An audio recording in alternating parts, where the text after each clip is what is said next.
Et rebonjour à tous, donc vidéo sur la lecture de l'essentiel, à savoir sur le dernier messager, hein, le dernier prophète messager. Donc Mohamed, voilà, parce que Mahomet, ce n'est pas un prénom, voilà, ça n'existe pas comme prénom, ça n'existe pas, voilà, c'est Mohamed, voilà. On a assez de cette histoire aussi. Bref. Donc l'amour pour sa famille, hein, le devoir d'amour pour sa famille a été confirmé par l'islam, hein, porté déjà par les anciennes religions et confirmé. Donc effectivement, on doit aimer sa famille. Et donc, au passage, puisqu'à l'époque, les femmes, elles étaient un peu changées, on pouvait s'en séparer assez facilement, etc. Là, non. Hein, c'est-à-dire, non, il faut du respect pour la femme aussi.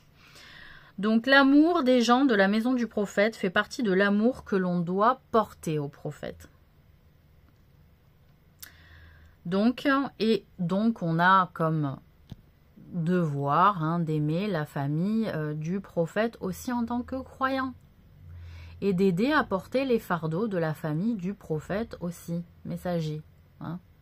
Voilà, comme il a été aidé par la communauté juive, hein, ceux qui ont suivi Jésus, les premiers, c'était aussi des juifs. Donc, les familles juives se sont mobilisées pour suivre Jésus. Hein.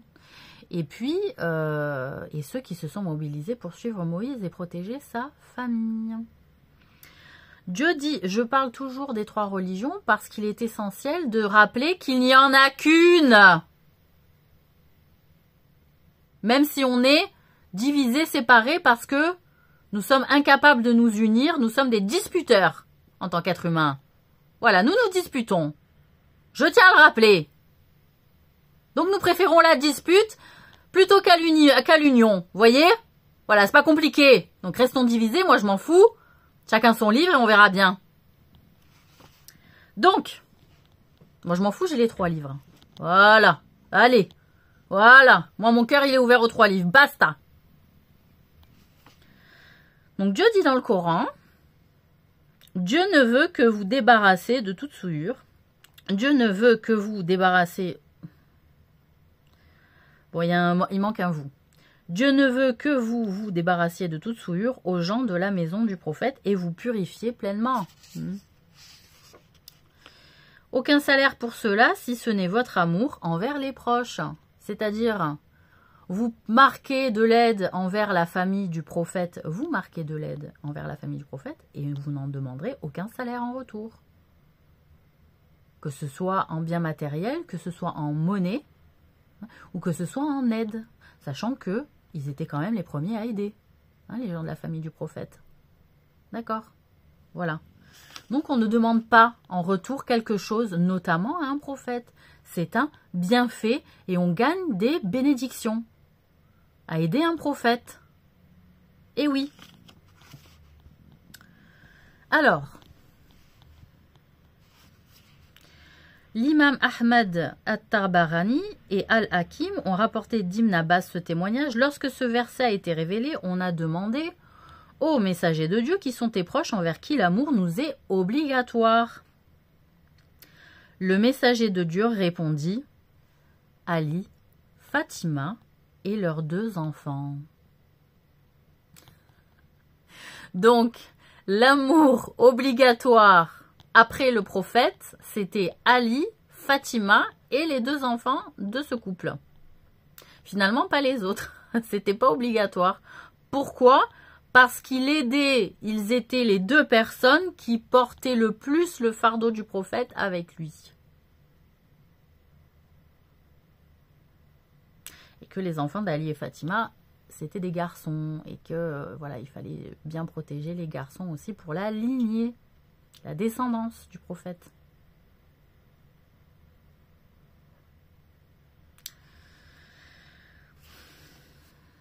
Al-Bayhaqi rapporte dans ses Sunan, le prophète était en prière, dirigeant les gens lorsque ses petits-fils Hassan et Hussein, alors enfants, vinrent monter sur son dos.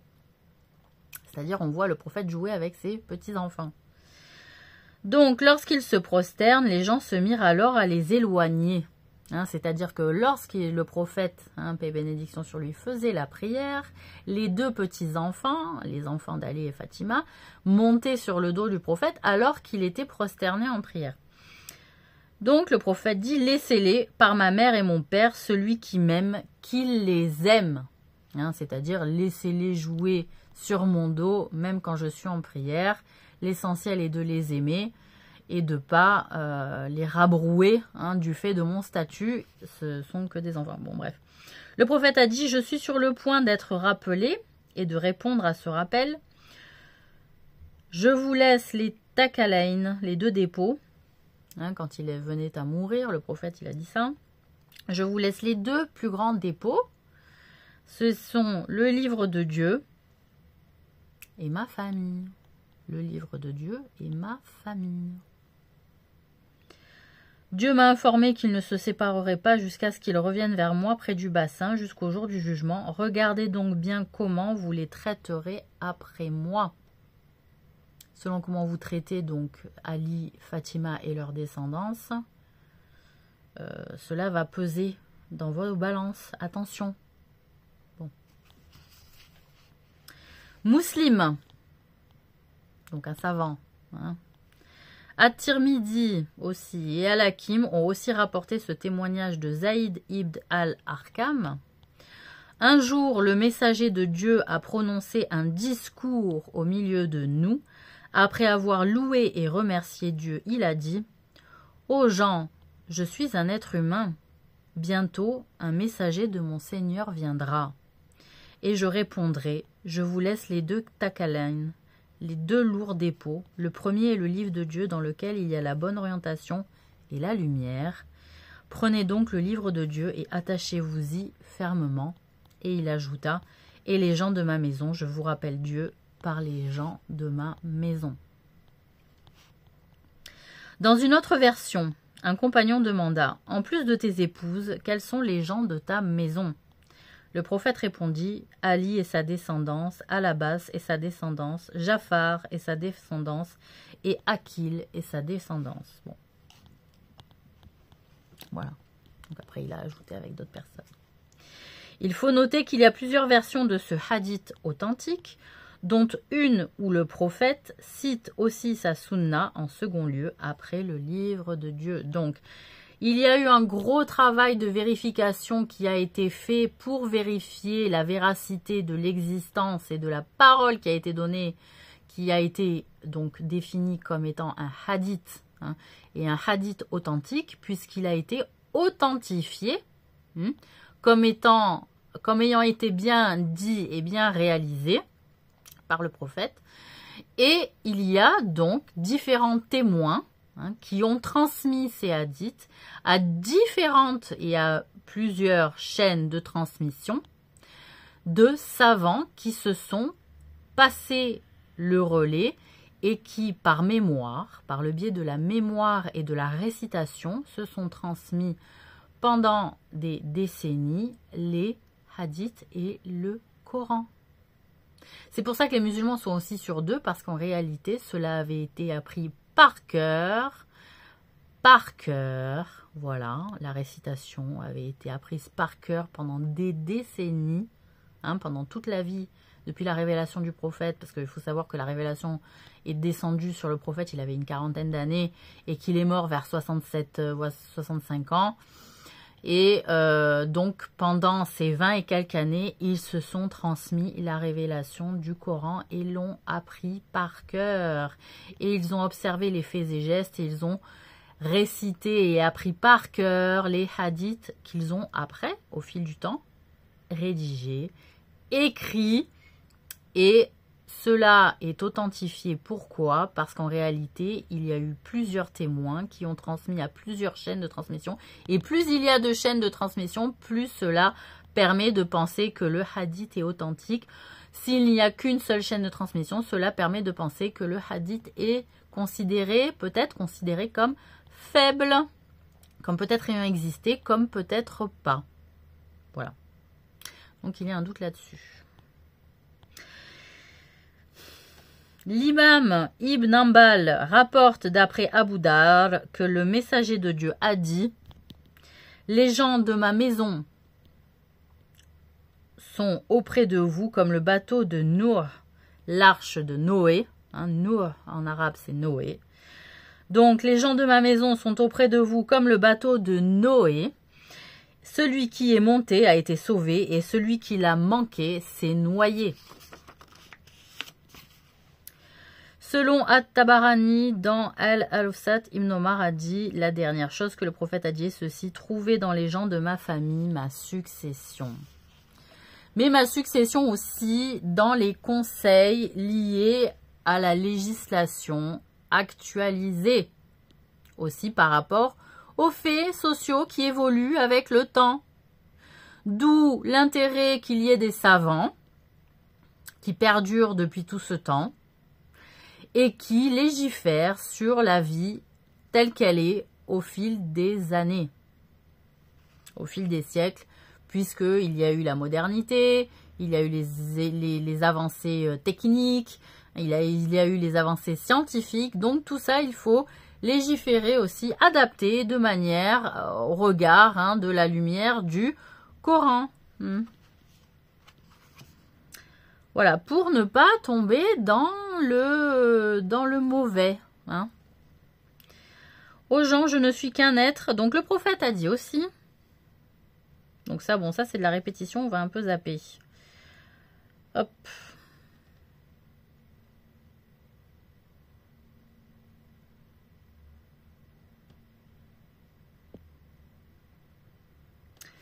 Ça, on va un peu zapper.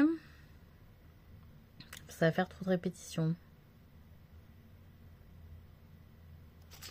Bon, en fait, il faut aimer la famille, on l'aura compris.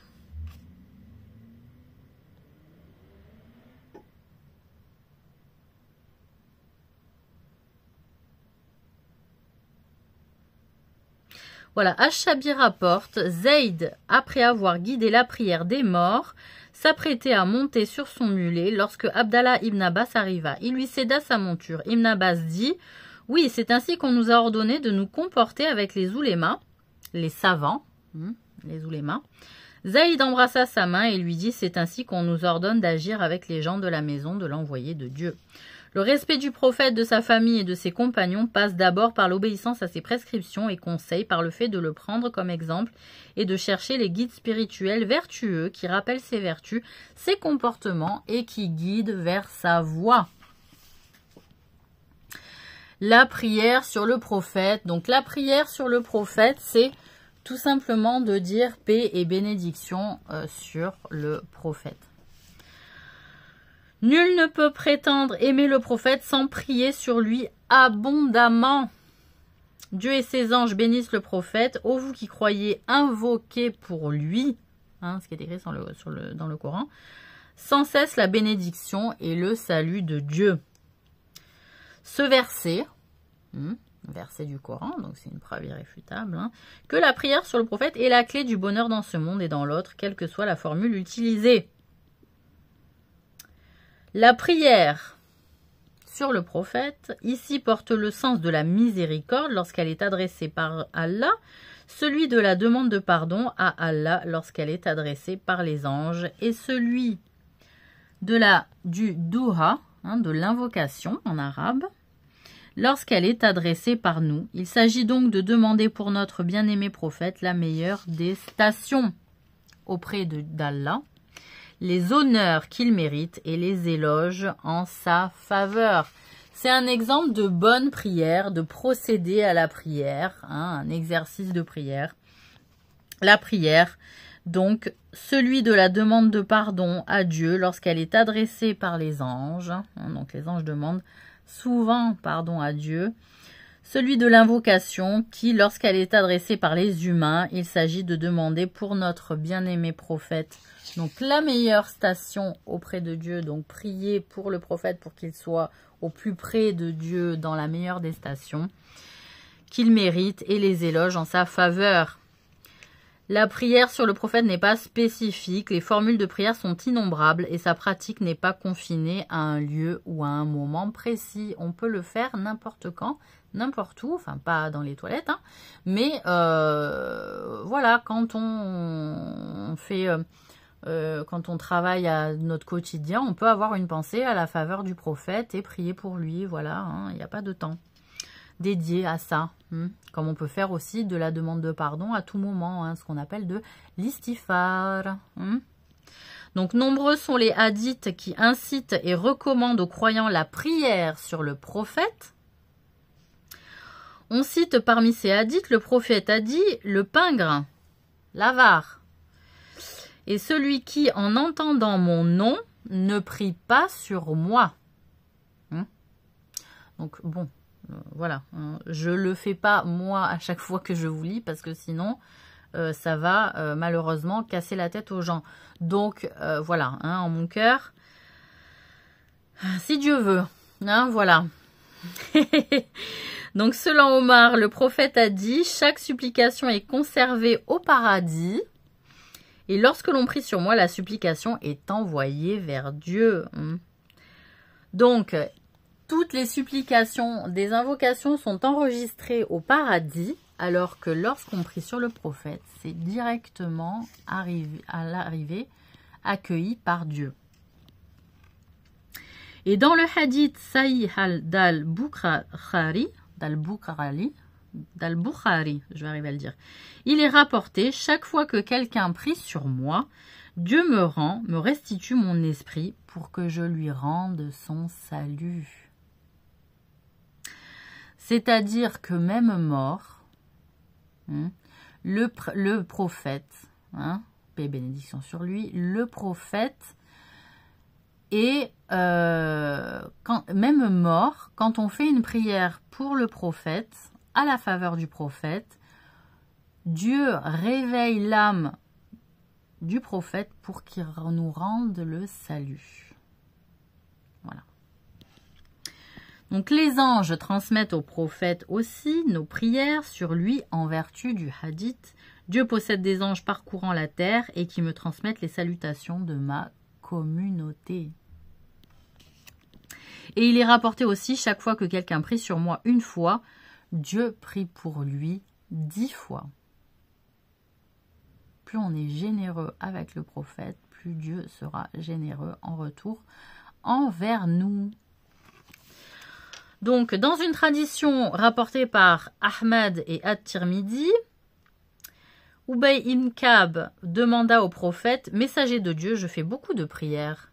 Quelle proportion de supplications dois-je faire pour toi ?» Le prophète répondit, « Ce que tu veux. » Ubay dit alors, « Le quart ?» Le prophète dit, « Ce que tu veux. Si tu fais plus, ce sera mieux pour toi. » La moitié, dit Ubay. « Ce que tu veux, si tu fais plus, ce sera mieux pour toi, » dit le prophète. Ubay dit, « Alors les 2 tiers. »« Ce que tu veux, si tu fais plus, ce sera mieux pour toi, » répéta le prophète. Ubay dit enfin, « Alors toute ma prière sera alors pour toi. » Le prophète lui dit alors, « Si tu fais cela, alors tous tes tracas disparaîtront et tes péchés seront pardonnés. » Voilà. La prière sur notre bien-aimé prophète comporte ainsi d'innombrables bienfaits. Et donc, nous allons terminer par ce petit chapitre qui s'appelle les principaux signes de l'amour du prophète, paix et bénédiction sur lui. Alors, les principaux signes de l'amour du prophète sont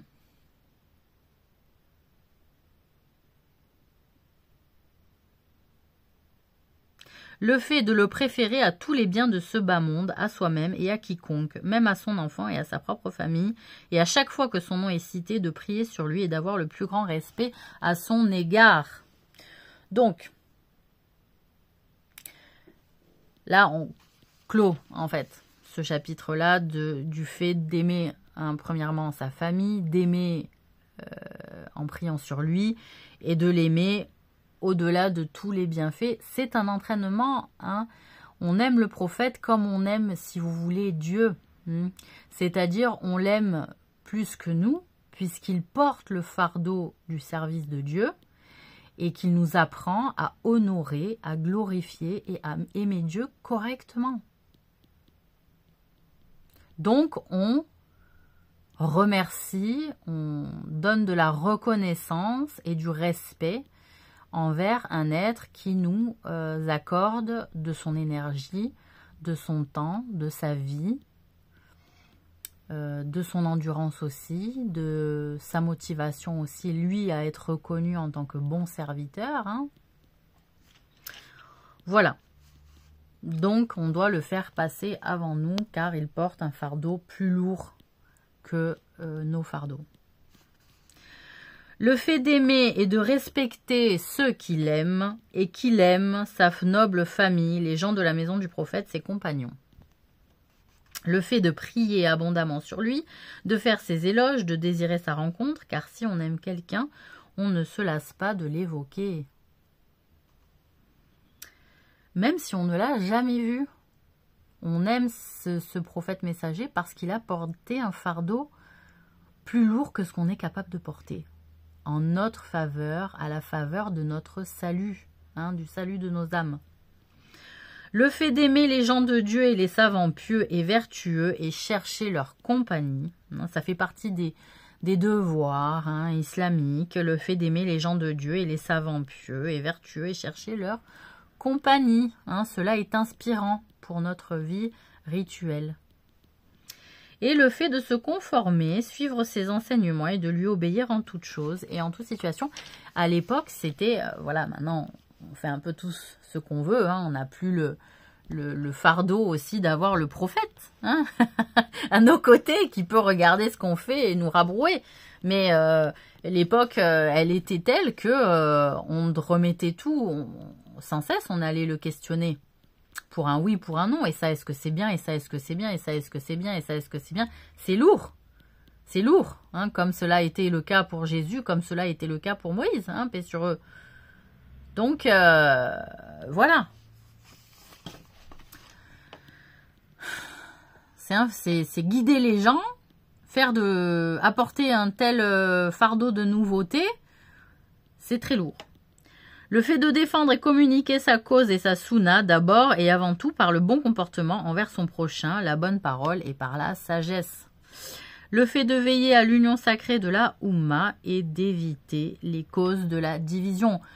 Faire partie des gens de la communauté musulmane, nous ce qu'on appelle la Oumma, donc les réunir, faire partie des gens qui ne divisent pas mais qui réunissent la communauté, cela fait partie de la sagesse et d'un grand bienfait et d'un des devoirs islamiques, hein, puisque nous étions qu'une seule et même communauté au départ. Voilà. Et ne jamais, en religion, c'est très mauvais de rester dans la division. Voilà, sachez-le. Hein. Voilà, donc je vous souhaite une très bonne fin de semaine et un bon mercredi.